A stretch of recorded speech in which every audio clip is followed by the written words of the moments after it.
Hello students, welcome to our channel. Master Subhash Puri. ଆଜି ପଢ଼ିବା ଦଶମ ଶ୍ରେଣୀ ଇଂଲିଶ ବହିର first poem all things bright and ବିୟୁଟିଫୁଲର word meaning. Clear?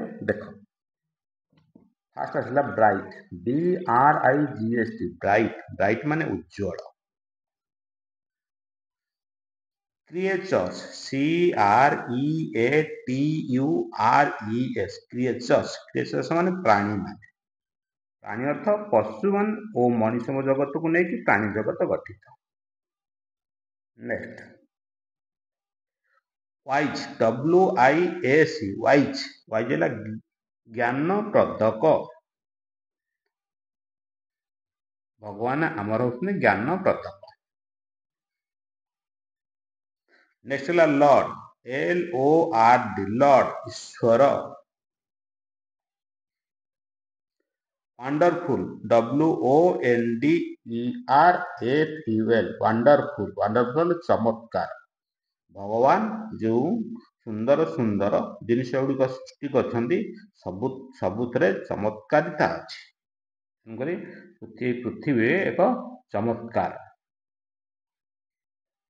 Next number, opens. Opens ଫୁଟି ଉଠେ, OPENS, ଓପନ୍ସ। ଓପନ୍ସ ଅର୍ଥ ଫୁଟି ଉଠେ।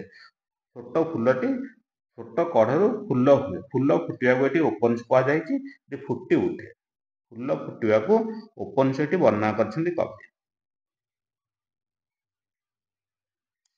ଲିଟିଲ, LITTL, ଲିଟିଲ, ସୁନ୍ଦର। ଜିନିଷ ଗୁଡ଼ିକ ଲିଟିଲ ଅର୍ଥ ଛୋଟ ନୁହଁ, ସୁନ୍ଦର ଅର୍ଥରେ ବ୍ୟବହାର କରାଯାଇଛି। ଏ ପୋଏମରେ ଲିଟିଲକୁ ସୁନ୍ଦର ରୂପେ ବର୍ଣ୍ଣନା କରାଯାଇଛି। ନେକ୍ସଟ, ଗ୍ଲୋଇଂ, GLOWING, ଗ୍ଲୋଇଂ ଅର୍ଥ ଉଜ୍ଜ୍ୱଳ। Next number ଟିନି, TINY, ଟିନି। ଟିନି ହେଲା ଅତି ଛୋଟ। ଟିନି ଅର୍ଥ ହେଉଛି ଅତି ଛୋଟ। ଏ ଟିନି ଶବ୍ଦର ଛୋଟ ପକ୍ଷୀ ମାନଙ୍କୁ ବର୍ଣ୍ଣନା କରାଯାଇଛି। ପର୍ପଲ, PURPL, ପର୍ପଲ ହେଲା ବାଇଗଣୀ ରଙ୍ଗ। ସୂର୍ଯ୍ୟଙ୍କର ଯୋଉ ବାଇଗଣୀ ରଙ୍ଗକୁ ପର୍ପଲ କଲର ବୋଲି କୁହାଯାଇଛି। ଏଠି ପର୍ପଲ କଲର ସୂର୍ଯ୍ୟଙ୍କର ବାଇଗଣୀ ରଙ୍ଗକୁ ବର୍ଣ୍ଣନା କରାଯାଇଛି।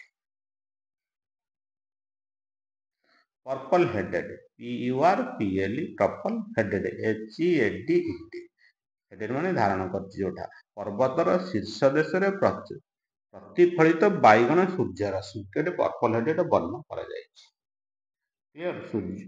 ସୂର୍ଯ୍ୟ କିରଣରେ ପାହାଡ଼ର ଉପରି ଭାଗର ଯେଉଁ ଦୃଶ୍ୟ ଅଛି ତାକୁ ବର୍ଣ୍ଣନା କରାଯାଇଛି। ପର୍ବତର ଶୀର୍ଷ ଦେଶରେ ପ୍ରତିଫଳିତ ବାଇଗଣୀ ସୂର୍ଯ୍ୟରଶ୍ମି ପର୍ପଲ ହେଡେଡ ବୋଲି କବି ବର୍ଣ୍ଣନା କରିଛନ୍ତି।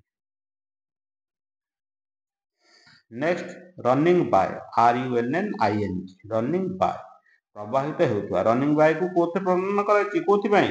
ନଦୀ ପ୍ରବାହିତ ହେବା ପାଇଁ। ରନିଂ ବାୟ ଶବ୍ଦଟା ନଦୀ ପ୍ରବାହିତ ପାଇଁ ବର୍ଣ୍ଣନା କରାଯାଇଛି।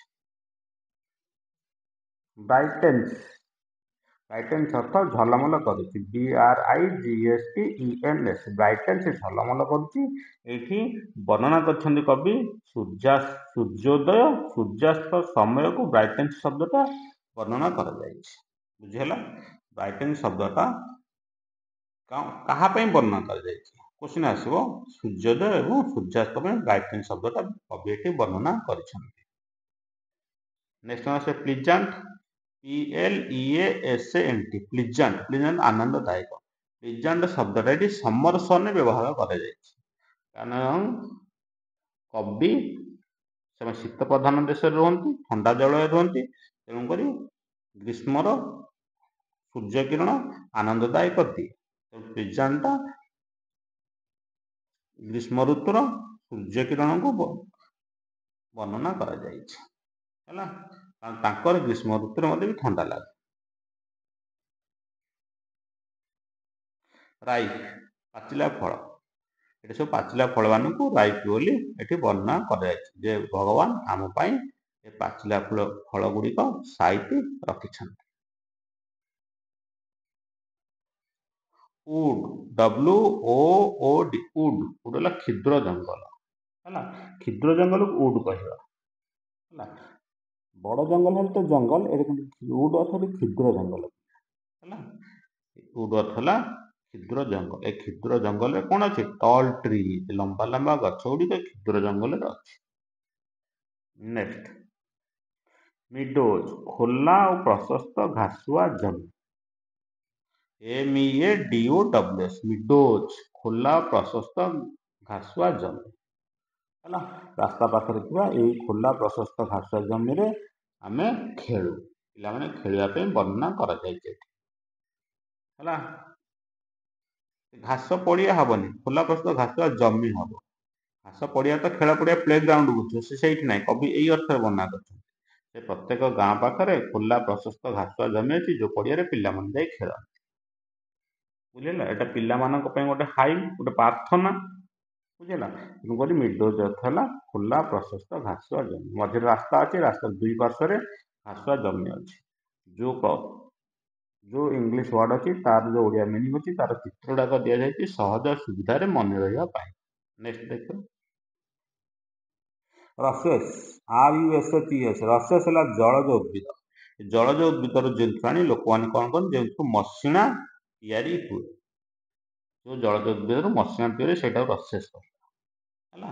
ଆଗରୁ ଏଥିରେ ମସିଣା ତିଆରି ହେଉଥିଲା, ଏବେ ବି ମସିଣା ତିଆରି ହେଉଛି ହେଲା। ଜଳଜ ଉଦ୍ଭିଦ, ରସେସ୍ ହେଉଛି ଜଳଜ ଉଦ୍ଭିଦ ଯେଉଁଥିରୁ ମସିଣା ତିଆରି ହୁଏ। ଜଳଜ ବହୁତ ଉଦ୍ଭିଦ ଅଛନ୍ତି ହେଲା, ପାଣି ଭିତରେ ବହୁତ ଗଛ ଅଛି, କିନ୍ତୁ ଯୋଉ ଗଛରୁ ଆଣି ଆମେ ମସିଣା ତିଆରି ହେଉଛି ହେଲା, ଝୁଡ଼ି ତିଆରି ହେଉଛି, ସେଇଟାକୁ ଆମେ କହିବା ରସେସ୍।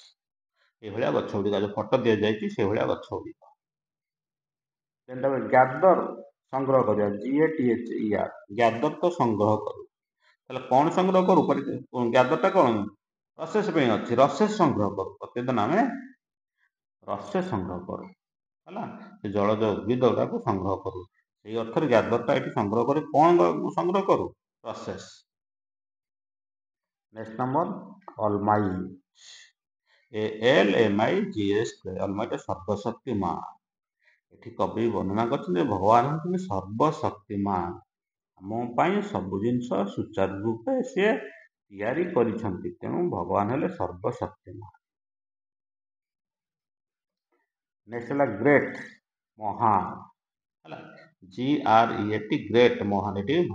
ଏଠି କବି ଭଗବାନଙ୍କୁ ଗ୍ରେଟ୍ ବୋଲି ବି ତୁଳନା କରିଛନ୍ତି ବା କହିଛନ୍ତି।